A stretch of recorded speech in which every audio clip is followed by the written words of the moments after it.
2 தீமோத்தேயு 4வது அதிகாரம் 7, 8 மானம். நல்ல போராட்டத்தை போராடினேன், ஓட்டத்தை முடித்தேன், விசுவாசத்தை காத்துக்கொண்டேன். இது முதல் நீதியின் கிரீடம் எனக்காக வைக்கப்பட்டிருக்கிறது. நீதி உள்ள நியாயாதிபதியாகிய கர்த்தர் அந்நாளிலே அதை எனக்கு தந்தருளுவார். எனக்கு மாத்திரம் அல்ல, அவருடைய பிரசன்னமாகுதலை விரும்பும் யாவருக்கும் அதை தந்தருளினார்.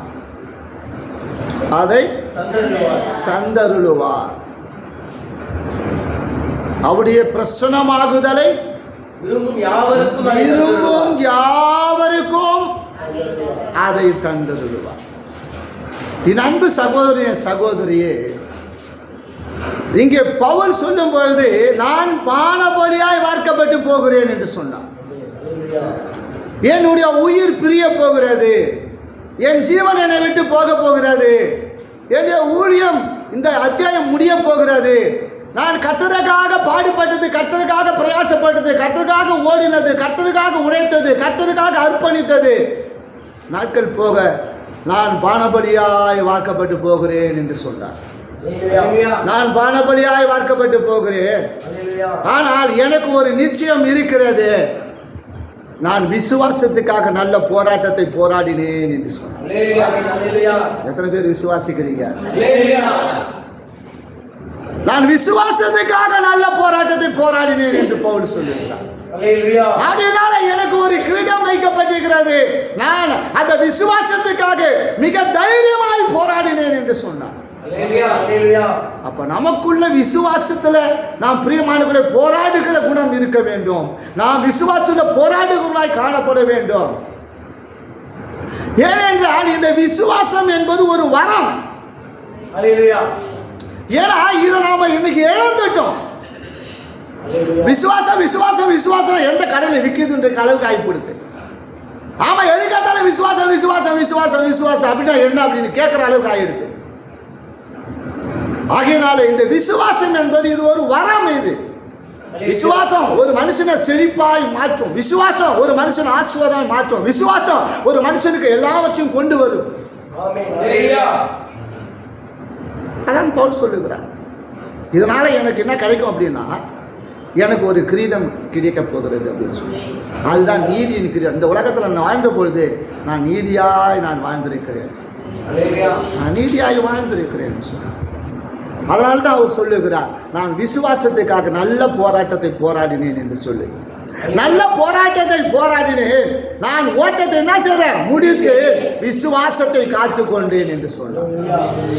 நம்ம விசுவாசத்தை காத்துக்கொள்ளுகிறாய், விசுவாசத்துக்காக தொடர்ந்து நாம் போராடுகிறாய் காணப்பட வேண்டும். அந்த விசுவாசத்துக்காக போராடுகிற குணம் இருக்க வேண்டும் தேவனுடைய பிள்ளைகளுக்கு. தெய்வீகமாய் வாழ்கிற பிள்ளைகளுக்கு இந்த விசுவாசம் என்பது ஒரு வரம். அந்த வரம் அவனுக்குள்ள செயல்பட்டபடினால்தான் அவன் அந்த விசுவாசத்துக்காக அவன் ஜீவபலியாய் பானபலியாய் வார்க்கப்பட்டு போகும் பொழுது இந்த வார்த்தையை அவன் முழு தைரியமாய் சொன்னான். அவன் முழு தைரியமாய் சொன்னான், எனக்கு ஒரு நீதியின் கிரீடம் வைக்கப்பட்டு இருக்கப்பா, அதுக்காக நான் ஓடினேன், பிரயாசப்பட்டேன், அதுக்காக நான் உழைத்தேன், அதுக்காக என் நேரங்களை நான் செலவழித்தேன் என்று சொன்னார். நீங்கள் 1 கொரிந்தியர் நீங்கள் 12வது அதிகாரத்தில் 9வது வசனத்தை வாசிக்கின்ற பொழுது அங்கே சொல்லுகிறார், வேறு ஒருவனுக்கு அந்த ஆவியினாலே விசுவாசமும் வேறு ஒருவனுக்கு அந்த ஆவியினாலே குணமாக்கும் வரங்களும். அப்போ 9 வரங்களிலே ஒரு வரம் தான் இந்த விசுவாச வரம். இந்த விசுவாசம் எல்லாருக்கும் வெவ்வேறு மாதிரியான விசுவாசம் உண்டு. எனக்கு இருக்கிற விசுவாசம் உங்களுக்கு இருக்க போறது கிடையாது, உங்களுக்கு இருக்கிற விசுவாசம் எனக்கு இருக்க போறது கிடையாது. என் விசுவாசத்தை உங்ககிட்ட திணிக்க முடியாது, உன் விசுவாசத்தை உங்க விசுவாசத்தை நானும் என்ன செய்ய முடியாது, பின்பற்ற முடியாது. அப்ப விசுவாசம் என்பது ஒரு வரம். அதை நம்ம வாழ்க்கையில அந்த வரத்தை நாம் அனல் மூட்டி எழுப்பும் பொழுதுதான் அங்கே கிரியை செய்யும். அந்த கிரியை வல்லமுள்ளதாய் காணப்படும். ஏன்னா நம்ம கேட்கிறோம்ல, இந்த வரத்தை நம்ம கேட்கறது கிடையாது. இந்த வரம் நமக்குள்ள கிரியை செய்ய விடுவது கிடையாது. இந்த வரம் நமக்குள்ள கிரியை செய்யுதா அதை நாம் உணர்ந்து கொள்வதும் கிடையாது. ஏன்னா எபிரியர் 4வது அதிகாரத்தில் நீங்கள் 2வது வசனத்தை வாசிக்கின்ற பொழுது, எபிரியர் 4வது அதிகாரம் 2வது வசனத்தை வாசிக்கின்ற பொழுது, ஏனெனில் சுவிசேஷம் அவர்களுக்கு அறிவிக்கப்பட்டது போல நமக்கும் அறிவிக்கப்பட்டது. கேட்டவர்கள் விசுவாசம் இல்லாமல் கேட்டபடியால் அவர்கள் கேட்ட வசனம் அவர்களுக்கு பிரயோஜனப்படவில்லை. அல்லேலூயா.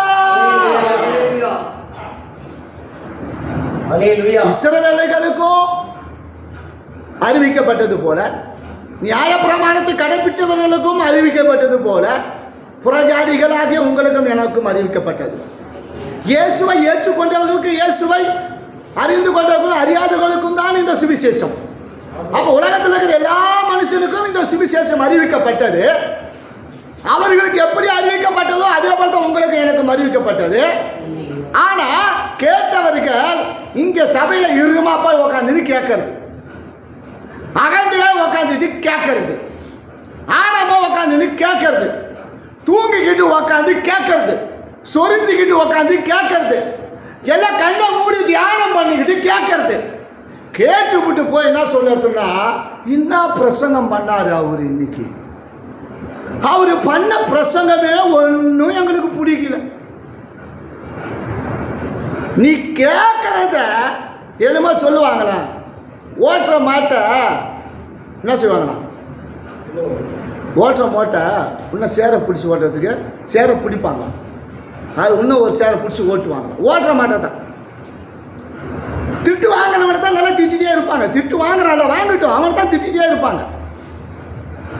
ஏதாவது நல்லதை செய்கிற பாரு அவனை தான் இன்னும் நல்லா செய்ய வைப்பாங்க. ஏன்னா இன்னைக்கு சமுதாயம் அப்படி போய் கொண்டு இருக்கிறது. இன்னைக்கு கிறிஸ்துவ ஜீவியம் அப்படி போய் கொண்டு இருக்கு, கிறிஸ்துவ வாழ்வு அப்படி இருக்கு, கிறிஸ்துவ சபைகள் அப்படி இருக்கிறது. நாம பேசத்த உட்காந்து எழுதுறது எதையாவது அப்பதான் எழுதிட்டு இருப்போம், அப்பதான் பைபிள் படிச்சுட்டு இருப்போம். ஏன்னா இவங்க வீட்டுல பைபிள் படிக்க மாட்டாங்க பாருங்க, சபைக்கு வந்தாதான் பைபிள் படிப்பாங்க. நாம ஒரு செய்தி சொல்லிட்டே இருப்போம். இவங்க வீட்டில் எதுவும் எழுத மாட்டாங்க, வீட்டில் சபையில் வந்ததான் எழுதுவாங்க. அப்ப கேட்கறத எப்படி கேட்கறாங்களா, விசுவாசம் இல்லாத கேட்கறது.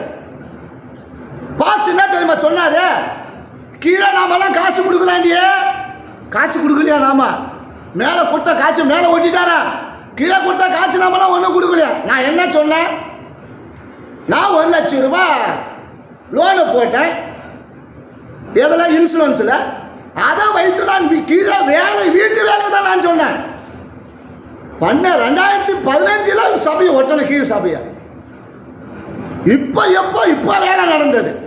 இந்த வேலைக்கு நீங்க கொடுத்த காசு உங்க வேலைக்கு என்ன செஞ்சோம், சபைக்கு மேலே ஒட்டணும். கீழே வேலை செஞ்சது, அதாவது வீட்டு வேலையை செஞ்சதுக்கு நான் என் சொந்த பைசா போட்டாங்களோ அதுலேருந்து நான் சபையில் வந்து ஒன்றும் எடுத்தல. கேட்குறவங்க எப்படி கேட்குறாங்க, போய் நம்ம கீழே வேலை செஞ்சதுக்கெல்லாம் பைசாவே கொடுக்கலையா, பாசா பாண்டமா போய் சொல்றாரு பாரு, போய் சொல்ற போட்டா பாண்டமா போய்.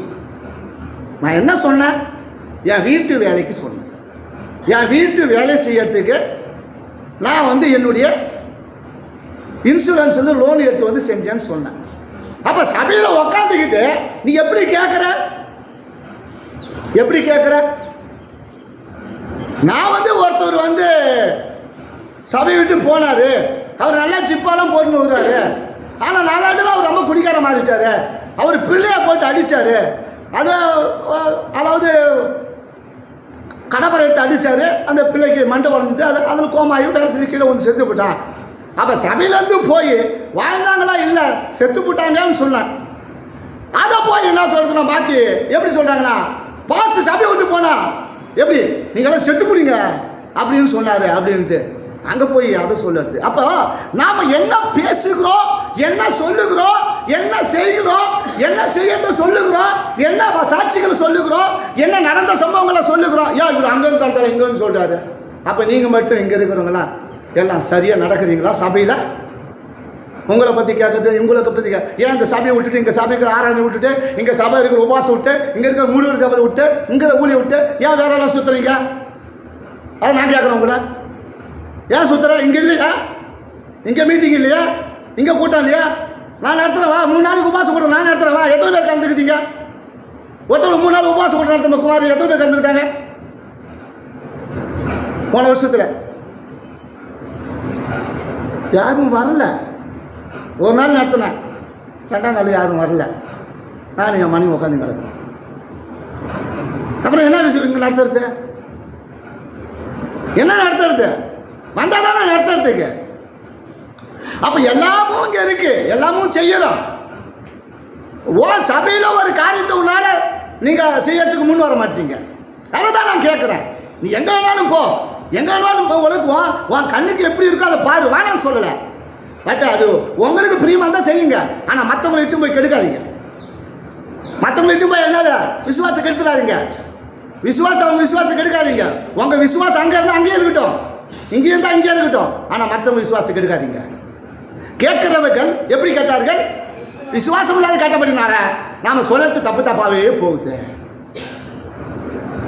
தப்பு தப்பாவே போகுது. ஏன்னா விசுவாசத்தால் வராதது எல்லாமே என்ன செய்யறாரு? பாவம். விசுவாசனால 14வது அதிகாரம், ரோமர் 14வது அதிகாரம், நீங்கள் 23வது வசனத்தை வாசிக்கின்ற பொழுது, ஒருவன் சம்சயப்படுகிறவனாய் புசித்தால் அவன் விசுவாசம் இல்லாமல் புசிக்கிறபடியினால் ஆக்கணைக்குள்ளாக தீர்க்கப்படுகிறான். விசுவாசத்தினாலே வராதது யாவும் பாவம் அப்படின்ற பவுல் ரோமாபுரிக்கு எழுதும் போது சொல்லுகிறார். என்ன சொல்றாரு? விசுவாசத்தினால வராதது பாவம். விசுவாசத்தினால எந்த ஒரு பொருள் உங்ககிட்ட வரலையோ அது பாவம். ஆண்டவர் எனக்கு உதவி செஞ்சார். இப்போ நான் ஒரு லோன் வாங்குறேன்னா அது கடன், அது லோனு. எனக்கு விசுவாசத்தால் அது அதுக்கு அற்புதம் செஞ்சார் நான் சொல்ல முடியாது. ஒருத்தோட போய் கடன் வாங்குறான்னு சொன்னா அது கடன், அவனுக்கு அடிமை. அது விசுவாசத்தில் வந்து நான் சொல்ல முடியாது. நான் முழங்கால் போட்டு முழங்காலிலே நின்று ஆண்டவர் ஜெபம் பண்ணி என்னை தேடி ஒருவன் கொண்டாந்து கொடுக்கிறார்கள் என்று சொன்னால் அதுதான் விசுவாசத்தால் வருகிறது. அப்போ விசுவாசத்தினால் வராது எதுவுமே உங்களுக்கு என்னவா இருக்கும்? அது பாவம். அதை போய் நம்ம குற்றம், அதை வர அவங்க ஏதோ கடை வாங்குறாங்க, லோன் வாங்குறாங்க, ஏதோ பண்றாங்க, அதை நம்ம குற்றம் சொல்ல வரல. அது அவங்க பாடுகள். ஆனா கர்த்தர் அற்புதம் செஞ்சார் என்று நீங்கள் விசுவாசத்தோடு அதை அறிக்கையிடக்கூடாது. எத்தனை பேர் விசுவாசிக்கிறீங்க? எத்தனை பேர் விசுவாசிக்கிறீங்க? எத்தனை பேர் விசுவாசிங்க இந்த வார்த்தையா? அப்ப நம்ம கடன் வாங்கிட்டு நான் விசுவாசம் உள்ளவனா நான் கடன் கேட்ட அப்படி சொல்லக்கூடாது. அது பாவம், அது பாவம். அது ஏன்னு சொன்னா இன்றைக்கு எத்தனையோ பேர் இன்றைக்கு அந்த விசுவாசத்தை விட்டு பின்வாங்கி போகிற காரணம் என்னன்னு சொன்னால், நீங்கள் அது எபிரேயர் 10வது அதிகாரம் 38வது வசனத்தை வாசிக்கின்ற பொழுது, விசுவாசத்தினாலே நீதிமான் பிழைப்பான், பின்வாங்கி போவானானால் அவன் மேல் என் ஆத்துமா பிரியமாய் இராது என்றார். யார் மேல ஆத்துமா பிரியமாறாத? விசுவாசத்தை விட்டு பின்வாங்கி போகிறவன் மேல, விசுவாசத்தை விட்டு விலகி போகிறவன் மேல, விசுவாசத்தை விட்டு நீங்கி போகிறவன் மேல. ஆனா வேதம் சொல்லுகிறது, மிக அழகாய் சொல்லுகிறார், விசுவாசத்தினாலதான் யாரு பிழைப்பானா? நீதிமான். நீதிமான் எதனால பிழைப்பானா? விசுவாசம். எத்தனை இந்த வார்த்தை உங்களுக்கு எத்தனை பேருக்குள்ள கிரியை நடக்க போகுது? எத்தனை பேர் இன்றைக்கு கிரியை நடத்த விட போறீங்க? இந்த வசனம் உங்களுக்குள்ள எவ்வளவு கிரியை செய்ய போகிறது? அப்ப கேட்கற நாம எப்படி கேட்கிறோம்? நாம கேட்ட வசனம் நமக்குள்ள அது பிரயோஜனமா இருக்கிறதா? கேட்ட வசனம் நமக்குள்ள பிரயோஜனப்படுகிறதா? அது நமக்கு விசுவாசத்தை உண்டாக்குறதா? நாம இதோடு அழகா இங்க கேட்போம், இதோடு நம்ம விட்டு விடுவோம். வெளியில போனா நம் நிலைமை எப்படி மாறும் என்று தெரியாது, நம் சிந்தை எப்படி மாறும் என்று தெரியாது, நம்முடைய ஜீவனம் எப்படி மாறும் என்று தெரியாது. நாம் படிக்கிறோம், நாம் கேட்கிறோம். ஆனால் வேதம் சொல்லுகிறது, விசுவாசத்தினாலதான் நீதிமான் பிழைப்பான். எவன் ஒருவன் இந்த விசுவாசத்தை விட்டு அவன் பின்வாங்கி போகிறானோ அவன் மேல் என் ஆத்துமா என்ன செய்கின்றார்? பிரியமா இராது. நீதிமொழிகள் பிரியமானவர்களே 18வது அதிகாரம் நீங்கள் 1வது வசனத்தை நீங்கள் வாசிக்கின்ற பொழுது அங்க மிக அழகாய் சொல்லுகிறார், பிரிந்து போகிறவன் எப்படிப்பட்டவனாய் பிரிந்து போகிறானா, எந்த நிலையில பிரிந்து போகிறானா மிக அழகாய் சொல்லுகிறார். வாசிக்க கேட்கலாம் பிரியமானவர்களே. பிரிந்து போகிறவன் இச்சையின்படி செய்ய பார்க்கிறான், தன் இச்சையின்படியே செய்ய பார்க்கிறான். எல்லா ஞானத்திலும் எல்லா ஞானத்திலும் தலையிட்டுக் கொள்கிறார். தலையிட்டுக் கொள்ளுகிறான். இது தேவையா? தேவையா? தன் சகோதரனோடு கூட தன் சித்தப்பாவோடு கூட அவன் அழகான ஆசீர்வாதத்தை பெற்றான். அவன் அழகான ஆசீர்வாதத்தை பெற்றான். எவ்வளோ சீமானா இருந்தான், எவ்வளோ அந்தஸ்து உள்ளவனா இருந்தான், எவ்வளோ ஆஸ்தி உள்ளவனா இருந்தான். தன் தகப்பன் தன் சித்தப்பாவோடு கூட அவன் தன் சிறிய தந்தையோடு இருக்கும் பொழுது அவனுக்கு அந்த சிறிய தந்தைக்கும் அவனுக்கும் எந்த ஒரு பாத்தியமும் கிடையாது. அவனை கொண்டு வர வேண்டிய அவசியமும் கிடையாது. ஆனாலும் தகப்பன் இல்லாத பிள்ளையாச்சே என்று தன்னோடு கூட ஆபிரகாம் கொண்டு வந்தான். தன்னோடு கூட கொண்டு வந்தான். அவனை தன் பிள்ளையாய் அவனை நேசித்தான். தனக்கு கிடைக்கிற ஆசீர்வாதத்தை எல்லாவற்றிலும் அவனுக்கும் கொடுத்தான். அவனுக்கும் கொடுத்தான். அவன் வாங்கினான். அவனும் சீமானாயினான். அவனும் செல்வ சீமானாயினான். ஆனால் அவனுடைய கண்கள் இச்சை தாங்க முடியவில்லை. அவனுடைய பார்வை சரியில்லை. அவனுடைய அறிவு சரியில்லை. அவனுடைய சிந்தை சரியில்லை. தூரத்தில் பார்த்தா எவ்வளவு செழிப்பா இருக்கிறது, நான் அங்கே போகிறேன் என்று தன் தகப்பனை விட்டு விலகி தன் தகப்பனை விட்டு பிரிந்து போனான்.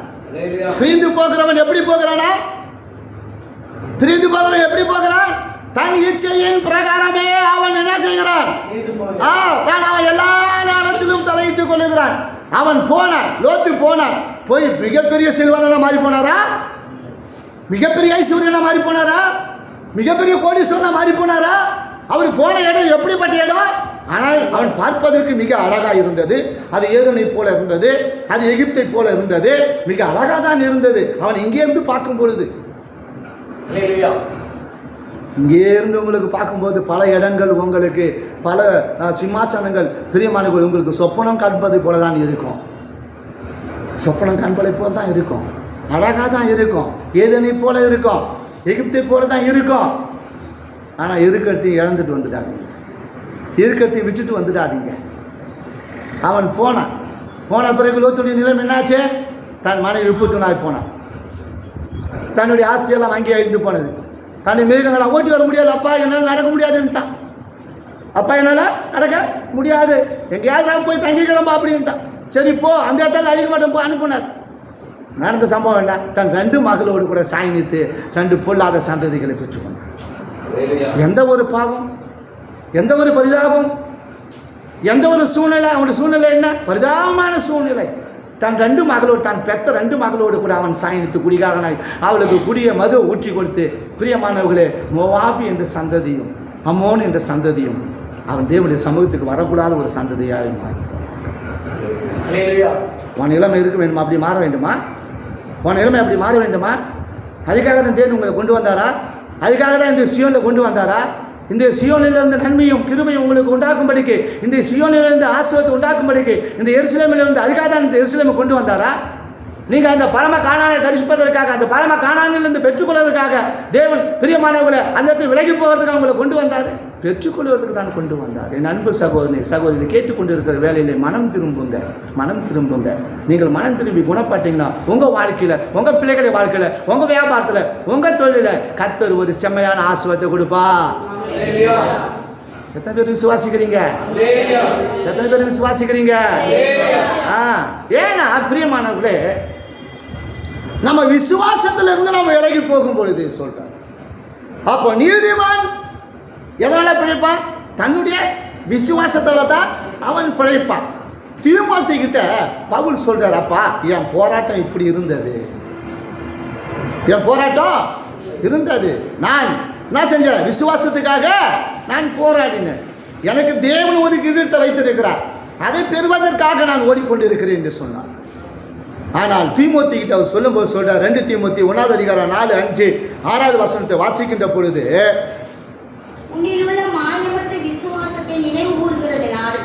அவர் சொல்றாரு, உன்னில் உள்ள மாயமற்ற விசுவாசத்தை நினைவு கூறுகிறதினால் என் முன்னோர்கள் முதல் கொண்டு சுத்த மனச்சாட்சியோடு ஆராதித்து வரும் தேவனை நான் ஸ்தோத்தரிக்கிறேன். அவர் சொல்றாரு, அந்த விசுவாசம் முந்தி உன் பாட்டியாகிய ஓபிஷாலுக்குள்ளும் உன் தாயாகிய ஐநாயக்குள்ளும் நிலைத்திருந்தது. உனக்குள்ளும் அது உனக்குள்ளும் நிலைத்திருக்கிறது என்று நிச்சயித்திருக்கிறேன்.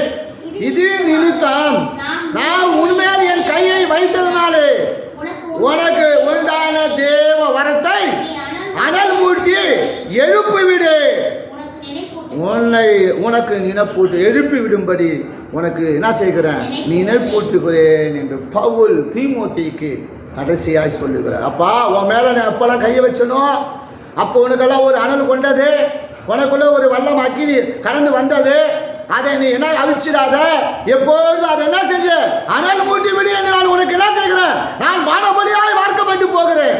நான் இந்த விசுவாசத்துக்கு நல்ல போராட்டத்தை போராடினேன். அதனால உனக்குள்ள இருக்கிற அந்த அக்கினியை, உனக்குள்ள அந்த வரத்தை, அந்த வல்லமையை, உனக்குள்ள இருக்கிறத நீ என்ன செய்ய, ஒவ்வொரு நாள் யாரையும் பார்க்காத, எந்த அப்போஸ்தலனையும் பார்க்காத, எந்த ஊழியக்காரனையும் பார்க்காத, எந்த மூப்பனையும் பார்க்காத, எந்த பரிசுத்தனை பார்க்காத. உனக்குள்ள ஒரு வல்லமை இருக்கிறது, உனக்குள்ள ஒரு அக்கினி இருக்கிறது, உனக்குள்ள ஒரு அறம் இருக்கு. அதை நீ என்ன செய்ய, அனல் மூட்டி எழுப்பு. ஏன்னா நான் உனக்குள்ள ஒரு விசுவாசத்தை பார்க்கிறேன். நான் எப்போது உன்னை சந்திச்சனோ அப்போது உன் பாட்டியாக்கு ஓவிசாலுக்குள்ள இருந்தது, உன் தாயாக்கு ஐநாக்கில் இருந்தது. அந்த உனக்குள்ள இருக்கிற விசுவாசத்தை நான் பார்க்கிறேன். இன்னைக்கு நம்ம விசுவாசம் எப்படி இருக்கு? நம்ம விசுவாசம் எப்படி இருக்கு? தீமோத்தேயுக்கு போல இருந்த விசுவாசம் இருக்கா? அவனுக்குள்ள இருக்கிற அந்த வரத்தை அனல் மூட்டி எழுப்பும் போது சொல்லும் போது அவன் அனல் மூட்டி எழுப்பப்பட்டவனாய், அவன் உற்சாகம் உள்ளவனாய், அவன் பிரியமானவனே, அவன் துள்ளி குதிக்கிறவனாய் காணப்பட்டான்.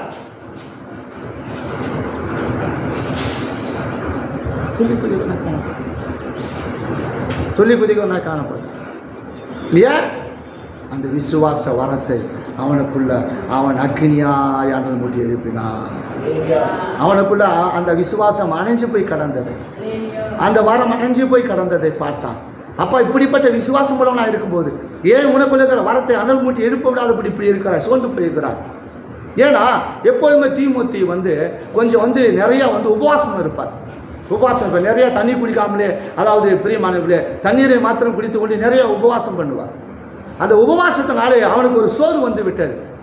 அந்த சோர்வு வந்த பொழுது அவனை தீமோத்தேயு அந்த நேரத்தில் பார்க்கும் பொழுது அவன் சோர்வுள்ளவனாய் காணப்பட்டனால, அப்பா நீ கொஞ்சம் என்ன செஞ்சுக்கோ, அடிக்கடிக்கு நீ தண்ணீரை குடிப்பதற்காக பதிலாக கொஞ்சம் திராட்சை ரசத்தை நீ என்ன செஞ்சுக்கோ, நீ கொஞ்சம் கூட்டிக்குப்பா, கூட்டிக்கோ.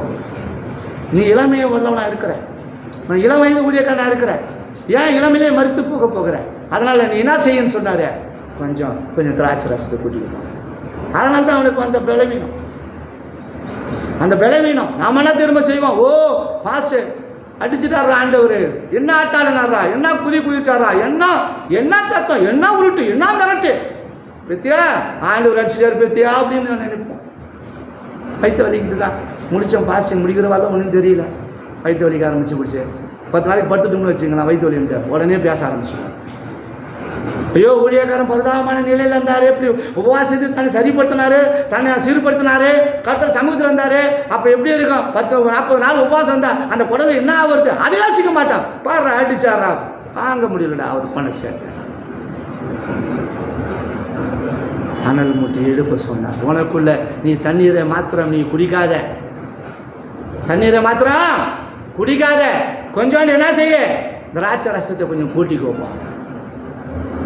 அதனால தான் அவனுக்குள்ள இருக்கிற அந்த விசுவாச வரமாகிய அந்த வரத்தை அவர் அனல் மூட்டி எழுப்ப சொன்னார். இன்றைக்கு நான் உங்களுக்கு உங்களுக்கு இருக்கிற இந்த விசுவாச வரத்தை அந்த அக்கினியாய் உங்களுக்குள்ள நீங்க என்ன செய்யுங்க, அனல் மூட்டி எழுப்பி விடுங்க. உங்களுக்கு இருக்கிற விசுவாசத்தை அனல் மூட்டி எழுப்பி விடுங்க. அதுதான் தேவன் உங்களை பார்த்து சொல்லுகிறார். உங்களுக்குள்ள விசுவாசம் அழிந்து போய் கிடக்கிறது, விசுவாசம் செத்து போய் கிடக்கிறது, விசுவாசமே இல்லை. கர்த்தர் செய்வார், கர்த்தர் மாற்றுவார், கர்த்தர் கொடுப்பார், கர்த்தர் இந்த நிலைமை மாற்றி என்னை செழிப்பான ஆசீர்வாதத்துக்குள்ள என்னை நடத்துவார். விசுவாசம் செத்து போய் கிடக்கிறது உங்களுக்குள்ள. அது அனல் மூட்டி எழுப்பி விட தான் கர்த்தர் சொல்லுங்க. அனல் மூட்டி எழுப்பி விடுங்க, அது உங்களுக்கு ஏற்றத்தான் இருக்கும். லூக்கா 8வது அதிகாரம் 25வது வசனத்தை வாசிக்கின்ற பொழுது அங்கே அவர் சொல்லுகிறார். லூக்கா 8:25 அழகான ஒரு வசனம்.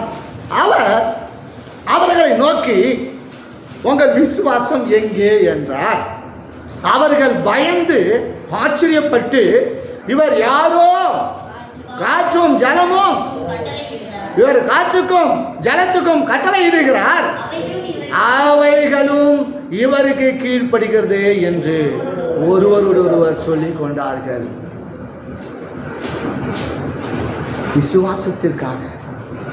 விசுவாசத்திற்காக அதை செய்கிறார்.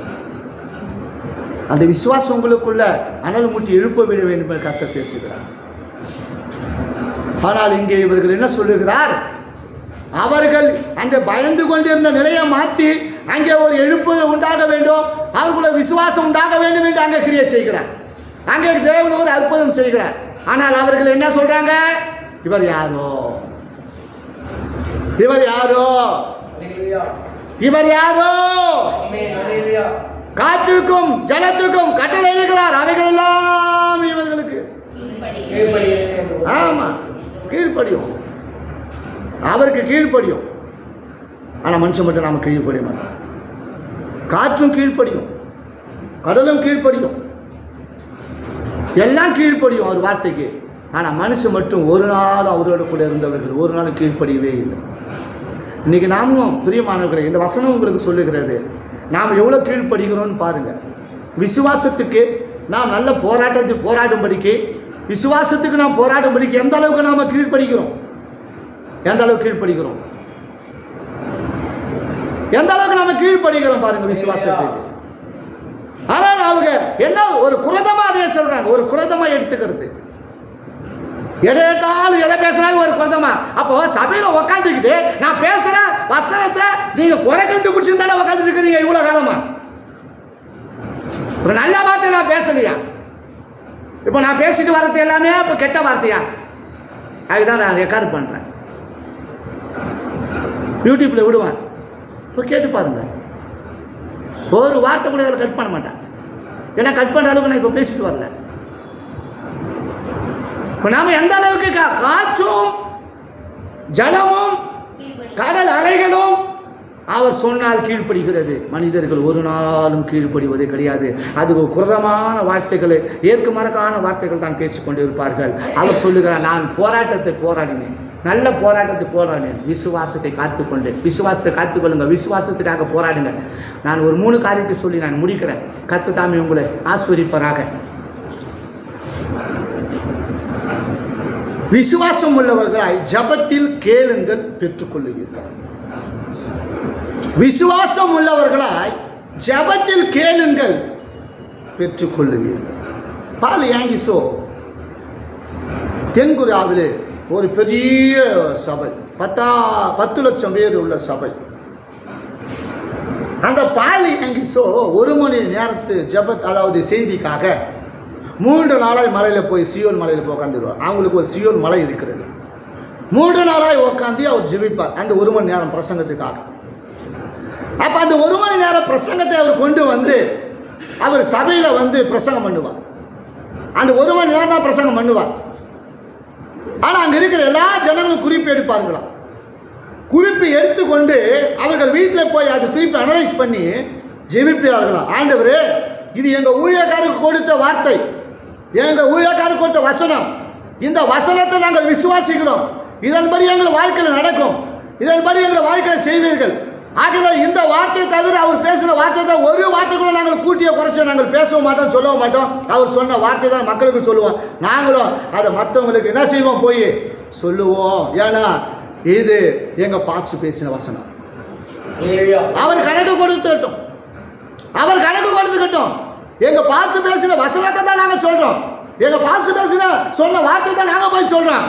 அதனால அவர் கூட்டி குறைச்சி பேசுறது அவர் பார்த்துட்டோம். ஆனா நாங்க கூட்டி குறைச்சி எதையும் பேச மாட்டோம். ஆனா எங்க பாஸ்டர் பேசுறது எங்க பாஸ்டர் தள்ளி கட்டிட்டு போயிடுவோம் அப்படின்ட்டு. ஆனா இன்னைக்கு எத்தனை பேர் இன்னைக்கு இந்த வசனம் கிரியை செய்ய முடியாது. நாம திரும்பி வீட்டில் போய் பிரியமானவர்கள் ஏதோ பிரசங்கம் பண்ணிட்டாரு, விசுவாசத்தை பற்றி கேட்டோம், முடிஞ்சிருச்சு, போயிட்டோம், அதோட முடிச்சிட்டோம். மத்திய சுவிசேஷம் 21வது அதிகாரம் 22வது வசனம் சொல்லப்பட்டிருக்கிறது. மேலும் நீங்கள் விசுவாசம் உள்ளவர்களாய் ஜபத்திலே எவைகளை கேட்பீர்களோ அவைகளை எல்லாம் பெறுவீர்கள் என்றார். அப்ப ஜபத்துல நாம விசுவாசம் உள்ளவர்களாய் நாம் எவைகள் எல்லாம் கேட்போமோ அவைகள் எல்லாம் பெறுவோம் என்கிற விசுவாசம் பிள்ளைகளுக்கு வளர வேண்டும். தெய்வீகமா வாழ்கிற பிள்ளைங்க விசுவாசத்தை வளர்த்து கொள்ள வேண்டும். பக்திக்கு ஏதுவான வார்த்தைகள், நல்ல வார்த்தைகளை பேச வேண்டும். எபேசியர்ல நீங்க 4வது அதிகாரத்தில் ஆண்டவருடைய ஒரு வார்த்தை சொல்லப்பட்டிருக்கிறது. அது பக்திக்கு ஏதுவாய் இருக்க வேண்டும் என்று சொல்லுகிறார். அப்ப அது விசுவாசத்துக்கு உண்டானவர்களை பேச வேண்டும் என்று கர்த்தர் சொல்லுகிறார். நீங்க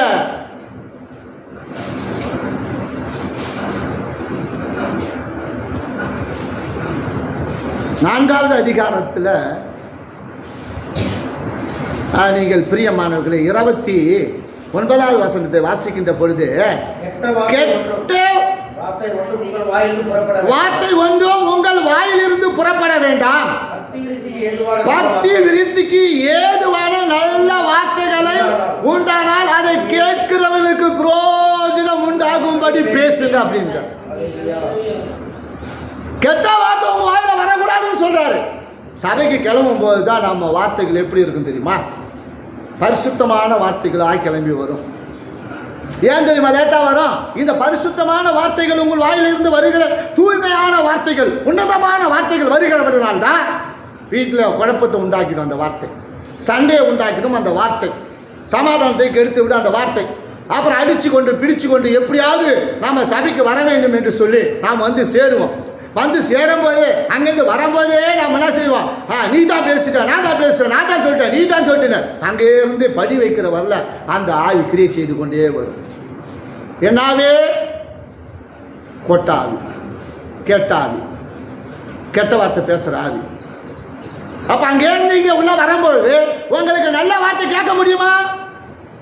விசுவாசம் உள்ள வார்த்தை கேட்க முடியுமா? பிரயோஜனம் உள்ள வார்த்தை கேட்க முடியுமா? அதே குழப்பத்தில் தான் கடைசி வரல உட்காந்துட்டு இருக்கோம் உள்ள. அப்போ அதை நாம் விட்டு நாம் விலக வேண்டும், அதை தொடுத்து அடிக்க வேண்டும், அதை நம்ம கிட்ட வந்து அழிக்க வேண்டும். அந்த சிந்தை நம்மளுக்கு விட்டு என்ன செய்ய வேண்டும்? கடந்து போக முடியாது. சபைக்குள்ளே உட்காந்து இருக்கும்போது கர்த்தருடைய வார்த்தை கேட்க கேட்க கேட்க அந்த ஆவிகள் வெளியே வர வேண்டும், உங்களுக்குள்ள விசுவாசம் வளர வேண்டும். அப்போ நீங்கள் பேசுகிற வார்த்தை எப்படிப்பட்ட வார்த்தைகளாக இருக்க வேண்டும்? பக்தி விருத்திக்கா பேசுங்க. ஒருத்தவங்க உங்க தப்பு தப்பா சொன்னா கூட அதை கேட்காத. அப்பா நல்ல வார்த்தை சொன்னா சொல்லிருந்தா போப்பா. சுந்தரம் ஐயா அவர்கள், காலம் சென்ற சுந்தரம் ஐயா அவர்கள் ஏசிய சர்ச்சினுடைய பிரசிவாக்கத்தில் அவர் மரிக்கும் காலங்களிலே கிட்டத்தட்ட ஒரு 25,000 பேர் இருந்தார்கள். அவர் மரிக்கும் காலங்களிலே எத்தனையோ நூற்றுக்கணக்கான சபைகள் உண்டு. அவர்கிட்ட வந்து குறை சொல்ல போயிட்டாலே ஏதாவது நல்லதை சொன்ன கேட்பாரு. குறை சொல்ல போயிட்டா 2 காதையும் அடைச்சிக்குவார். 2 காதையும் அடைச்சிக்கிட்டு அவர் மேல உட்காந்து இருப்பாரு. ரொம்ப அதிகமா பேசினா அவன் பூந்தடிச்சு ஓடியே போடுவான். பூந்தடிச்சு ஓடி. ஏன்னா ஒரு பரிசுத்தவானுடைய ஆவி குறை கேட்க கேட்க கேட்க கேட்க என்ன செஞ்சுக்கணும்? அந்த ஆவி அவருக்குள்ளேயும் தோத்திக்கிட்டு அவரும் பேச ஆரம்பிச்சுடுவார். கெட்டு போயிடும். சபையில் களை எடுக்கிறேன், நான் தான் களை எடுக்க சொல்கிறேன். சாமி சபையில் களை எடுங்க சாமி, கனி கொடுக்காத்துல வெட்டி போடுங்க சாமி, நான் தான் சொல்கிறேன். சபையை பரிசுத்தப்படுத்தும், சபையை சுத்தப்படுத்தும், சுப்புறாங்க கிளியர் படுத்தும் அப்படின்னு கேட்குறேன். தெலுங்குல சுப்புறாங்கன்னா சுத்தமாக எல்லாமும் சுப்ராங்க பரிசுத்தப்படுத்தும் சாமி, எல்லாத்தையும் நறுக்கி போடும். கனி கொடுக்கலையா? ஏன் அது சபையில் கனி கொடுக்காத ஏன் சபையில் வச்சுக்கிட்டு இருக்கிறீங்க? சாமி வெட்டி போடுங்க. நான் தான் ஜெபிக்கிறேன்.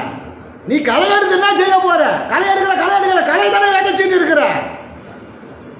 களை எடுக்கிறேன்னு நீ குறைய கண்டுபிடிச்சிட்டு நீ குறைய பேசிட்டு தானே இருக்கிற. களை எடுக்கிற நீ கடையை வச்சுட்டு போறிய. அப்போ நீ கடையை விதைக்க கடை தான் முளைஞ்சு போய்தான், அது பெருசாக போய் பிடிச்ச. அதை அறுத்து எங்கே போட போறாருன்னு வேதம் சொல்லிட்டோம்னாக்கா அக்கினியில் சுட்டெரிக்க போறான்னு. ஆளோட போய் கேட்குறாங்க, அப்பா கடை முளைஞ்சிச்சு பண்ணிச்சு. ஐயா அது பிடுங்காதப்பா, விட்டுடு. ஏடா நீ கோதுமை மணி என்ன செஞ்சு போடுவா? கேட்டுடுவா. அங்கே என்ன செய்யாத நீ செய்யாத, பிடுங்காத. அது வளரட்டும், 2ம் வளரட்டும். அது அறுக்கும் போது அது கடைஞ்சில சேர்க்கப்படும். இது எங்கே போக போகுது? அக்கினிக்கு. பதில் அக்கினிக்கு போக போகுது. பைபிளை போய் வாசிங்க, ஜெபம் பண்ணிட்டு வாசிங்க. போய் மத்திய சுவிசேஷத்தில் அழகா சொல்லிட்டு வருவார். அலையிலே சொல்லுவோமா? அதுக்கு ஓடிட்டு காட்ட போனா எனக்கு நேரம் ஆகிடும். நான் பேச நிறுத்திடுவான். ஆகையினால களை எடுக்கிறேன்ட்டு நீ கலையா மாறி கலையை வேடிச்சு விட்டு நீ குறை பேசுற குறை கண்டுபிட கரை கொள்ள நீயோ குறையா பேசிக்கிட்டு உன் நிலைமை உன் சூழ்நிலை உன் குடும்பம் உன் பிள்ளைங்க நிலைமை எப்படி ஆகும்னுட்டு தெரியாத நீங்கள்லாம் யோசிக்காதீங்க. தயவு செஞ்சு நான் உங்களுக்கு அன்பாக சொல்கிறேன். அப்படி உங்களுக்குள்ளே இருக்குன்னா இன்றைக்கி மனம் திரும்புங்க, அப்பாட்ட ஒப்பு கொடுங்க. நீங்கள் கேட்பதெல்லாம் கர்த்தர் கொடுக்க வல்லவராக இருக்கிறார். விசுவாசத்தோடு கேளுங்க, விசுவாச கிரியை செய்ய உங்களுக்குள்ள விடுங்க, ஜெபத்தில் கேளுங்க, போய் அது செய்ய வல்லவராக இருக்கிறார். மார்க் எழுதின சுவிசேஷம் 11வது அதிகாரம் 24வது வசனத்தை வாசிக்கும் பொழுது அங்கே வேறு விதமாய் அதே காரியத்தை சொல்லுகிறார். ஆதலால் நீங்கள் ஜெபம் பண்ணும் பொழுது எவைகளை கேட்டுக் கொள்ளுவீர்களோ அவைகளை பெற்றுக்கொள்ளுவோம் என்று விசுவாசியுங்கள், அப்பொழுது அவைகள் உங்களுக்கு உண்டாகும் என்று சொல்லுகிறேன். என்ன சொல்றாரு? நீங்கள் ஜெபம் பண்ணும் போது எவைகளை கேட்டுக்கொள்ளுவீர்களோ நல்லா கேளுங்க. ஆஸ்வதிங்க சாமி, என்னை உயர்த்துங்க சாமி, என் பொருளாதாரத்தை உயர்த்துங்க, என் பிசினஸ் உயர்த்துங்க. நீ போய் முழங்கால் இடு, நீ குடும்பமா உட்காரு, நீ 2 பாட்டை பாடு, 4 விண்ணப்பத்தை எடு, ஜெபம் பண்ணு, அந்நிய பாஷை பேசு, ஆளுக்கு நிரம்பு, வேதத்தை வாசி. அதை விட்டுட்டு போய் டிவிட்டு உட்காந்து கிடக்காதீங்க. அது ஒரு நாளைக்கு அது பிசாசை உனக்கு மாறிவிடும். அதில் வேற ஒரு வார்த்தை வரும், வேற நாட்டு ஒன்று வார்த்தை வரும். அதை கேட்டுட்டு உன் மனசு மாறி நீயா பைத்தியக்காரன் அழிஞ்சிடாரு, பைத்தியக்காரன் அழிஞ்சிடாரு.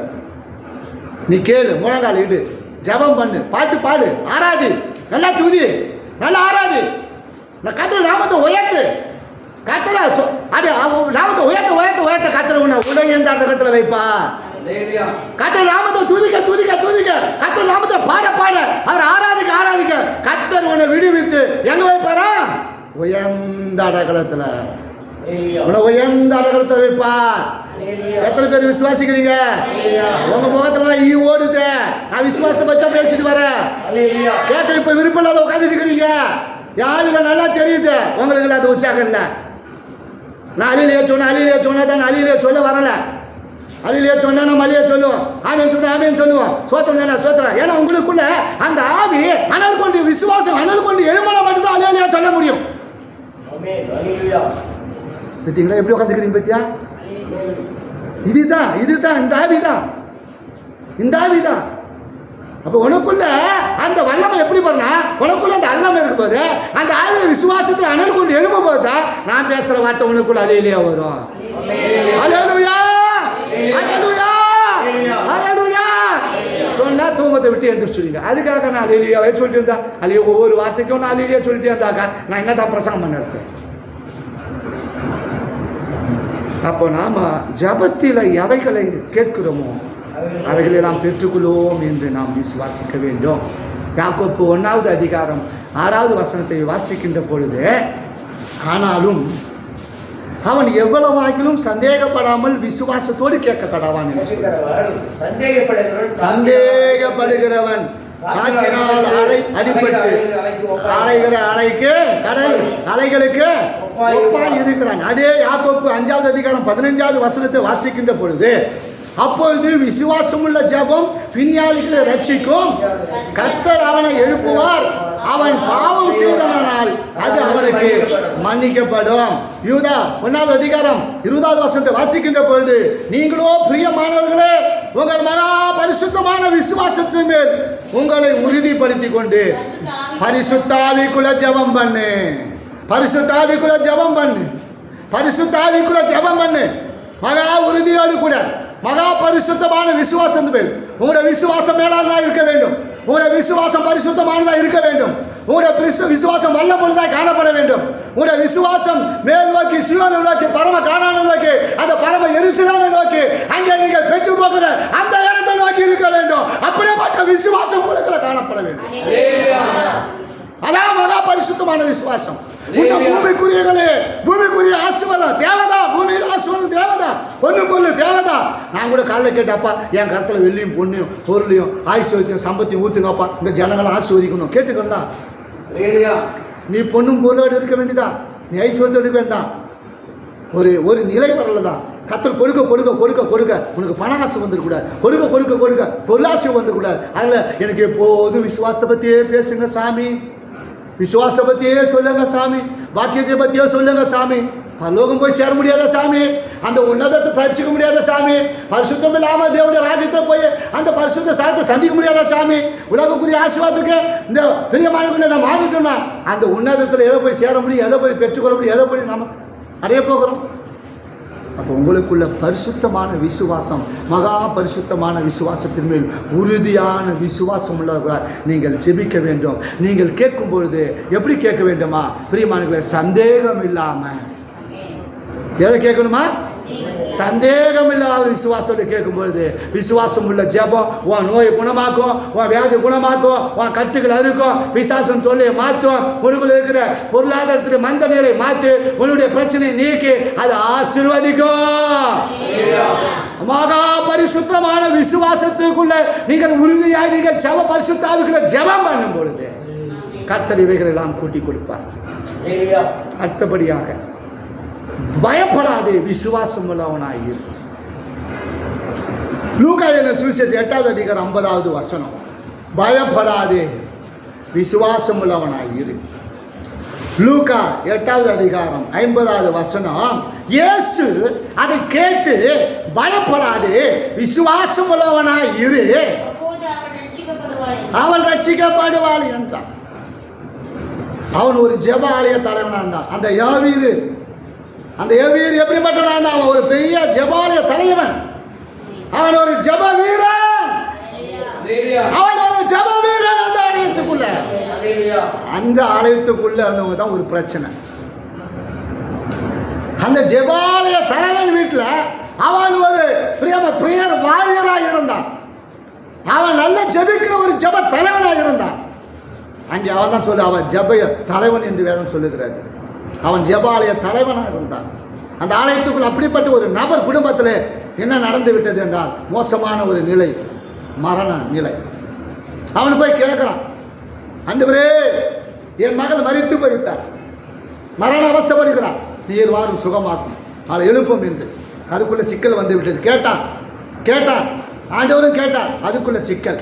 பல நேரத்தில் நம்முடைய விசுவாசத்துக்கு, நம்முடைய ஜபத்துக்கு, நம்முடைய விண்டயத்திற்கு இப்படி பல தடைகள் வரத்தான் செய்யும். அல்லையே சொல்லுவோமா? தடை வரத்தான் செய்யும். பிரியமானவர்களே, தானியேல் ஜெபம் பண்ணினார். 21 நாள் அவனுக்கு தடை இருந்தது. 21 நாள் தடை இருந்தது. அவன் ஜெபத்துக்கு பதில் அடைக்கப்பட்டது. தடை இருந்தது 21 நாள். 21 நாளை அவன் கட்டளை சமூகத்தில் அவன் நின்று கொண்டிருந்தான். அப்போ தான் கேபிரியல் வந்து சொன்னார், நீ முட்டி போட்டு, நீ முழங்கால் போட்டு, நீ வேண்டுவதற்கு முன்பாகவே பரலோகத்தில் உன்னுடைய ஜபம் அசைக்கப்பட்டு விட்டது. பரலோகத்தில் ஒரு ஜபம் கேட்கப்பட்டு விட்டது. பிரியமான தானியேலே என்று கூப்பிட்டார். உன் ஜபம் கேட்கப்பட்டது. ஆனால் நான் வருவதற்கு 21 நாள் ஆச்சு. அங்கே மிகுந்த தடை இருந்தது. அங்கே மிகாவேல் வந்தார். அவர் யுத்தம் பண்ணி என்ன அனுப்பினார் என்று சொல்லி அவர் எனக்காக யுத்தம் பண்ணினார். எனக்காக மிகாவேல் வந்த பொழுதுதான், அதிபதியாக மிகாவேல் வந்த பொழுது அவனோடு கூட என்ன செஞ்சார்? யுத்தம் பண்ணி என்னை இங்கு அனுப்பினார். உன் வேண்டுதல் கேட்கப்பட்டது, உன் ஜபம் கேட்கப்பட்டது. பிரியமானவர்களே, அன்பு சகோதரனே, சகோதரியே, நாம் விசுவாசம் உள்ளவர்களாய் காணப்பட வேண்டும். எவ்வளவு தடை வருந்தான், எவ்வளவு பிரச்சனை வருந்தான், எவ்வளவு போராட்டம் வருந்தான். ஆனால் அதை பார்த்து கொண்டு நாம் அழுது கொண்டு இருக்கக்கூடாது. அதை பார்த்து நாம் அழுது கொண்டு இருக்கக்கூடாது. அதை கண்டு கலக்கி கொண்டு இருக்கிறாது. ஐயோ பிரச்சனை தலைக்கு மேல போய், ஐயோ வெள்ளம் வந்துடுது. ஐயோ காலாளுக்கு வந்துடுது, ஐயோ முழங்காலுக்கு வந்து, ஐயோ இடுப்பாளுக்கு வந்துடுது, ஐயோ வயிற்றாளுக்கு வந்துடுது, ஐயோ மாறாளுக்கு வந்துடுது, ஐயோ தோல் வாழ வந்து, ஐயோ வாய் வந்து வந்துடுது, ஐயோ கண்ணு வாழ வந்துடுது, ஐயோ தலைவண்ண வந்து முடிச்சு. நடந்தது என்ன?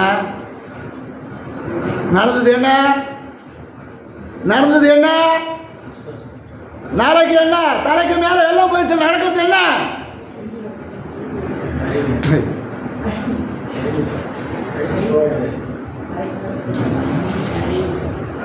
என்ன உலக அறிவு கூடமா எழுது கதையை சொல்லிட்டு வர்றது, அடுத்த கதை முடி நிலைக்குமா புரியல. வெள்ளம் வந்துடுதுங்க நின்றுக்கிட்டே நம்மளால என்னது முட்டி அளவு என்னது முழங்கால் அளவு இடுப்பு அளவு வயிற்று அளவு மாறு அளவு கழுத்து அளவு வாய் அளவு கண் அளவு தலை அளவு வந்துட்டு என்ன செய்ய முடியும்? நீச்சல் அடிக்க போறீங்களா? அப்பதான் அடிக்க போறீங்களா? அப்படி அடிக்க போறீங்க? முடிவிட்ட பிறகு அடிக்க போறீங்க? தண்ணி வாயில போய் முடிச்சா வயிறு வீங்கிட்டு இருக்க மூச்சு திணறுது, அப்ப போய் நீச்சல் அடிக்க போறாராம். அப்படித்தாங்க பிரச்சனை நம்மளை தேடி வரும்போது அழுதுகிட்டு புலம்பிக்கிட்டே இருந்தோம்னா ஒரு சொல்யூஷனும் கிடைக்காது. உன் விசுவாசத்துக்கு ஒரு சொல்யூஷனும் கிடைக்காது. உன் ஜெபத்துக்கு ஒரு சொல்யூஷனும் கிடைக்காது. ஒரே இடம் அவருடைய சமூகம் தான்.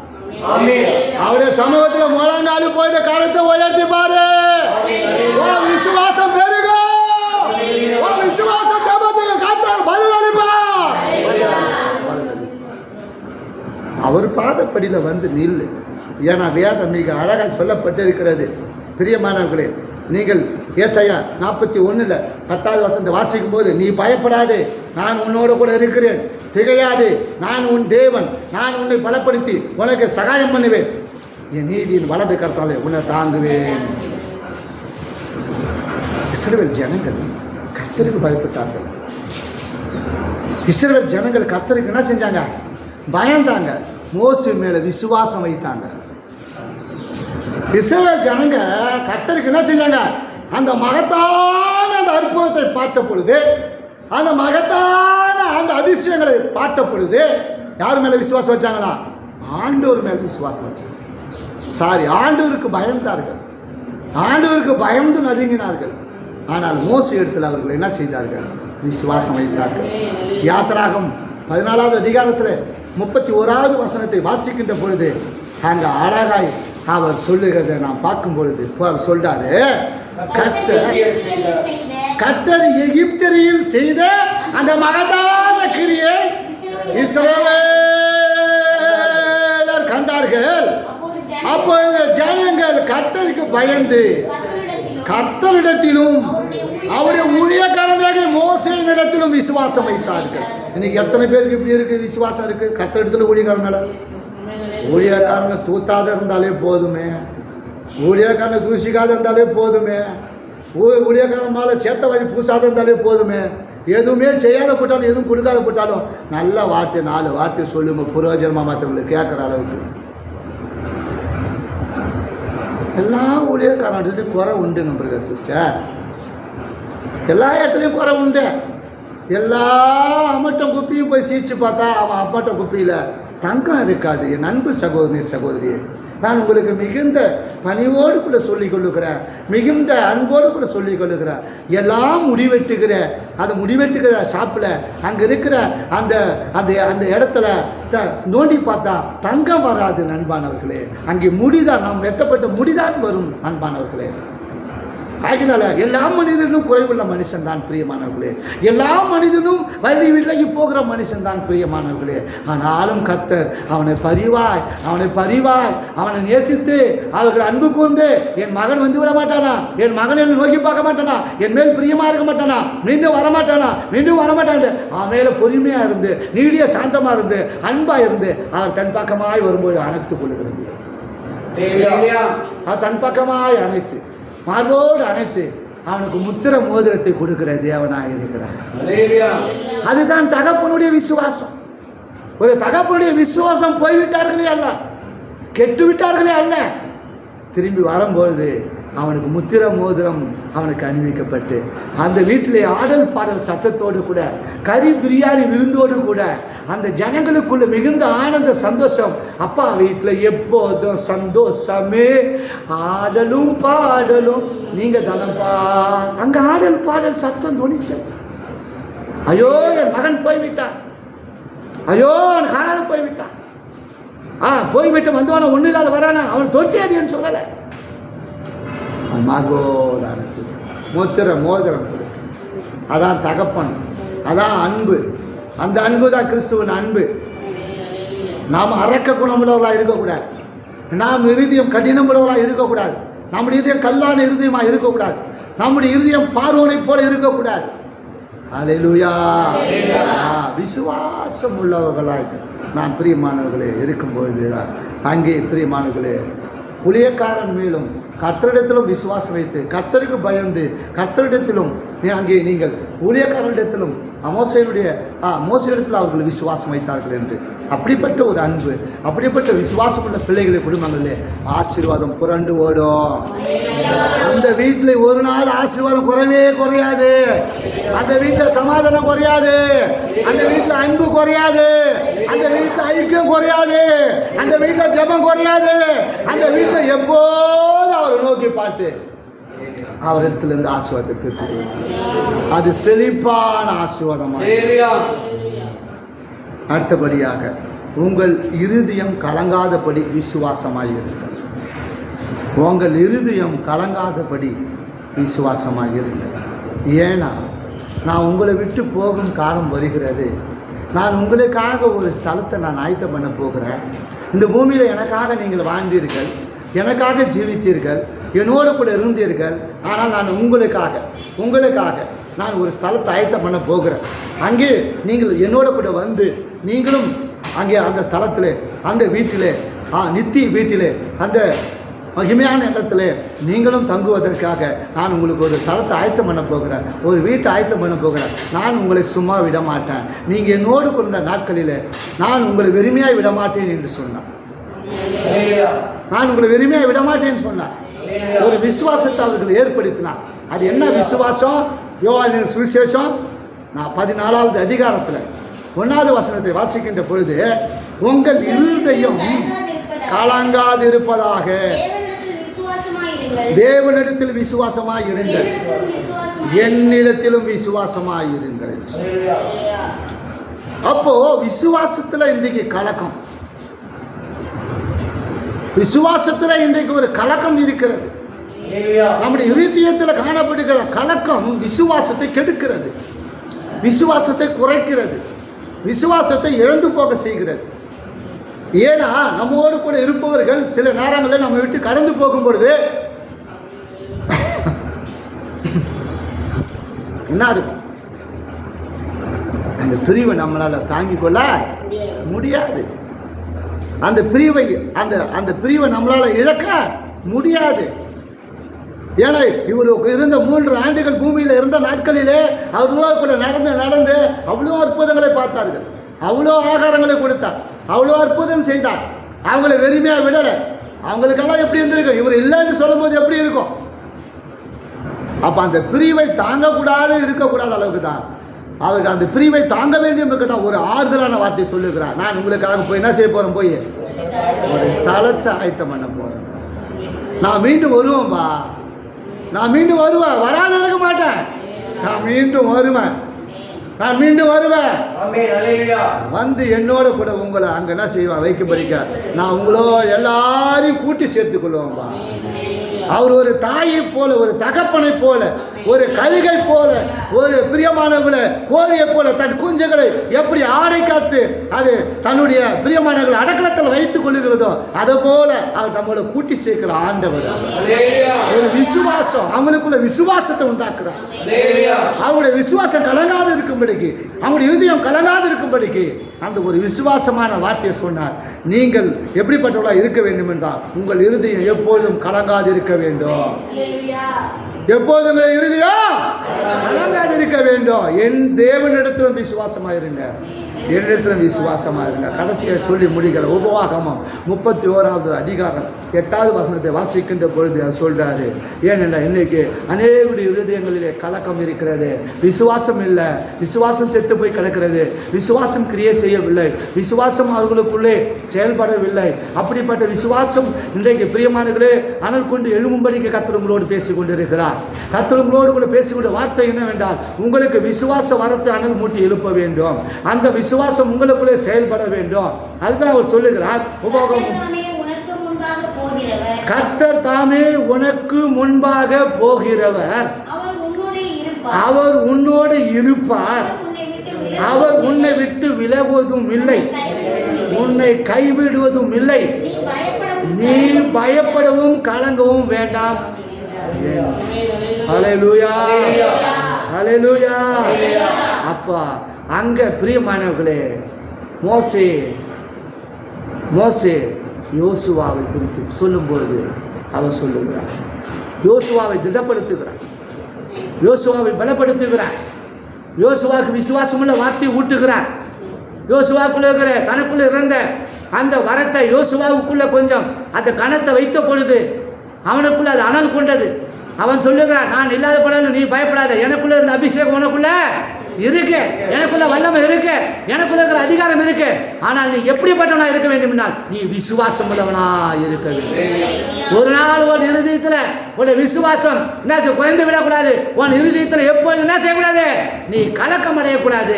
ஏன்னு சொன்னா தேவன் சொல்லுகிறது, தேவன் தாமே உனக்கு முன்பாய் போவார். யோசுவாவே நீ கலங்காதே, நீ பயப்படாதே, அவர் உன்னோடு கூட இருப்பார். அவரை உன்னை விட்டு விலகுவதும் இல்லை, உன்னை கைவிடுவதும் இல்லை. கர்த்தர் கைவிடாத தேவன், அவர் உன்னோடு கூட இருக்கிற தேவன், அவர் உன்னோடு வருகிற தேவன். ஆக எதை குறித்தும் பயப்படாதீங்க, எதை குறித்தும் கலங்காதீங்க. உங்கள் இருதயம் கலங்காதபடி விசுவாசமாக இருங்க. பவுல் நல்ல போராட்டத்தை போராடினார், நல்ல போராட்டத்தை போராடினார், விசுவாசத்தை காத்து கொண்டார், நல்ல ஓட்டத்தை ஓடி முடித்தார், விசுவாசத்தை காத்து கொண்டார். அவருக்குள்ள இருந்த ஒரே நம்பிக்கை, ஏன்னா நான் இப்பொழுது பானபலியாய் வார்க்கப்பட்டு போகிறேன், என் உயிர் என் தியாகத்தை விட்டு பிரியும் நாள் வந்து விட்டது. ஆனால் எனக்கு ஒரு என்ன இருக்கு, நிச்சயம் இருக்கிறது. என்னன்னா தேவன் எனக்கு நீதியின் கிரீடத்தை வைத்திருக்கிறார். இந்த பூமியில இருக்கும் வரையில நான் நீதியாய், நான் விசுவாசத்தோடு கூட அந்த விசுவாசத்துக்கு நல்ல போராட்டத்தை போராடினேன். அதுவும் உனக்குள்ள உண்டாஇருக்கட்டும் என்று சொல்லி தீமோத்தேயுக்கு அவர் அழகாய் ஒரு கடிதம் எழுதினார். அவனுக்குள்ள இருக்கிற அந்த விசுவாச வரத்தை அனல் மூட்டி எழுப்பினார். அதை ஞாபகப்படுத்துகிறார். ஞாபகப்படுத்தும் போது சொல்லுகிறார், ஓ தீமோத்தேயுவே, உனக்குள்ள இருக்கிற விசுவாசம் பாட்டி ஆகிய யாருக்குள்ள இருந்தது, ஓவிசாலுக்குள்ள இருந்தது, ஓவிசாலுக்குள்ள இருந்தது. அது உனக்குள்ள இருக்கிற விசுவாசம் யாருக்குள்ள இருந்தது, உன் தாயாகிய ஐநேக்கியாவுக்குள்ள இருந்தது. அது உனக்குள்ள இருக்கிறது. அந்த விசுவாச வரத்தை அனல் மூட்டி எழுப்பு, அனல் மூட்டி எழுப்பு. அந்த விசுவாச அனல் மூட்டி எழுப்புங்க. இன்னைக்கு கர்த்தர் உங்களுக்கு சொல்லுங்க, அந்த விசுவாசத்தை, அந்த விசுவாச வரத்தை உங்களுக்குள்ள இன்றைக்கு செயல்படுத்தும்படிக்கு.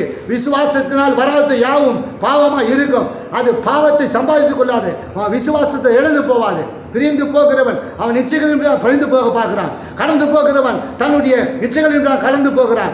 அவன் எல்லா ஞானத்திலும் தலையிட்டுக் கொள்கிறான். ஏன் என்று சொன்னால் பிரியமானவர்களே, 2 வசனம் மாத்திரம் சொல்லி நான் கடைசியாய் முடிக்க விரும்புவது என்னவென்று சொன்னால், பிரியமானவர்களே, பிரசங்கில 7வது அதிகாரத்திலே நீங்கள் பிரியமானவர்களே 15வது வசனத்தையும் 16வது வசனத்தையும் நீங்கள் வாசிக்கின்ற பொழுது, இது நான் உங்களுக்கு மிக பிரியமானவர்களே அன்போடு சொல்லுகிறேன், பாசத்தோடு சொல்லுகிறேன். நான் உங்களுக்கு பிரியமான வைத்த உங்க நேசத்தினால சொல்லுகிறேன். நீங்கள் 15வது பிரியமானவர்கள் 16 17வது வசனத்தை வாசிக்கின்ற பொழுது 15வது வசனத்திலிருந்து வாசிக்கின்ற போது சொல்றாரு, இவன் எல்லாவற்றையும் என் மாய நாட்களிலே கண்டேன். தன் நீதியிலே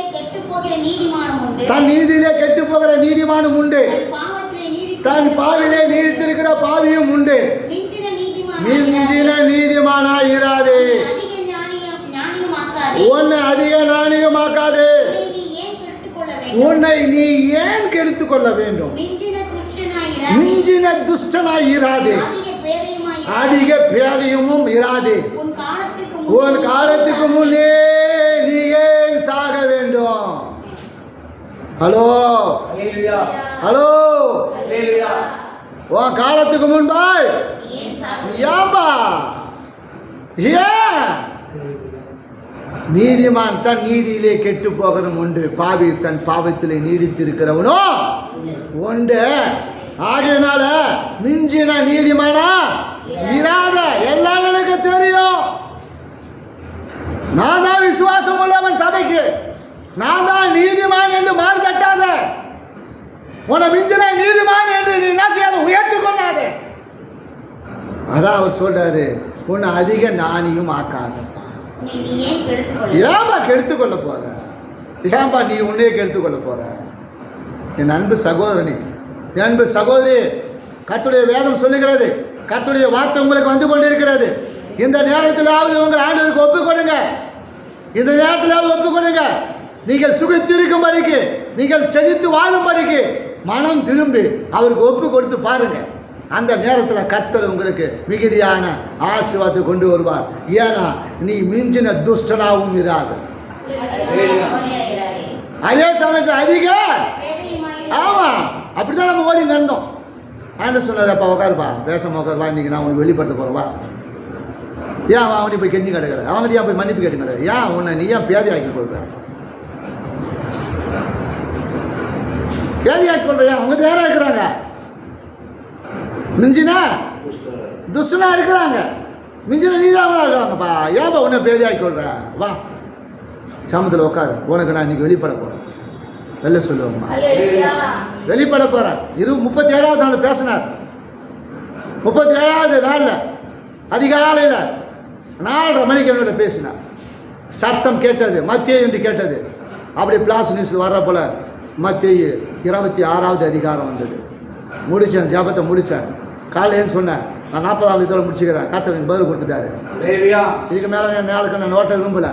ஒருவேளை விளைவினப்பட்டு படுத்துட்டேனாக்கா ஒருவேளை அதுக்கும் பெரிதான பிரச்சனைகள் உருவாகும். உட்காந்து ஒரு தடவை 2 தடவை 3 தடவை வாசித்தேன். 7 காரியங்களை கர்த்தர் பேசினேன். நான் இருக்கும்போதே நடந்ததுப்பா, நான் இருக்கும்போதே எப்படி நடந்ததுப்பா. இதெல்லாம் என்னப்பா, ஊழியன்னா இருக்கதான் செய்யும். இப்போ ஊழியெல்லாம் இருக்கதான் செய்யும். உன்னை பேசுறவங்க பேசிட்டு தான் இருப்பாங்க, தடை பண்ணி தான் இருப்பாங்க. அல்லேலூயா. சபிக்கிறவங்க சபிக்கிட்டு தான் இருப்பாங்க. பாரு, அவன் சபிச்சான் பத்தியான அது ஏன்னு சொல்லிட்டான்ல, சபிச்சான்ல பாரு. யாரு? முதல் சீசன். அழகா சொல்றார் பாரு. எப்போ ராத்திரியெல்லாம் ஜெபம் பண்ணிட்டு வராரு. ராத்திரியெல்லாம் அவங்களாம் தூங்கிட்டாங்க, நித்திர மயக்கத்தில். இவர் ஜெபம் பண்ணிட்டு வந்து எகிரி இறங்கின உடனே சபிக்க ஆரம்பிச்சிட்டாங்க. ஒருவேளை கர்த்தரே என்ன தூசிக்க பவுல் தாவீது சொன்னார், அப்பா அவன் சீமையா என்ன தூசிக்க கர்த்தரை அனுமதிச்சிருந்தானே விட்டுடு. ஏன் அவனை நீங்க என்ன செய்றீங்க, ஏன் அவனை தடை பண்ணுறீங்க, விட்டுடு. கர்த்தரையே தூசிக்க. ஏன் நான் போறேன், நான் தானே தப்பு பண்ணேன், நான் போறவன் அப்படியே போனா முடிஞ்சுட்டு திரும்பி வந்தா பார்த்துக்குவோம் விடு. அல்லேலூயா. அது நீடிக்கல, நம்மளால நீடிக்கல. நம்ம வேகமா போனோம் பாருங்க. யாரு?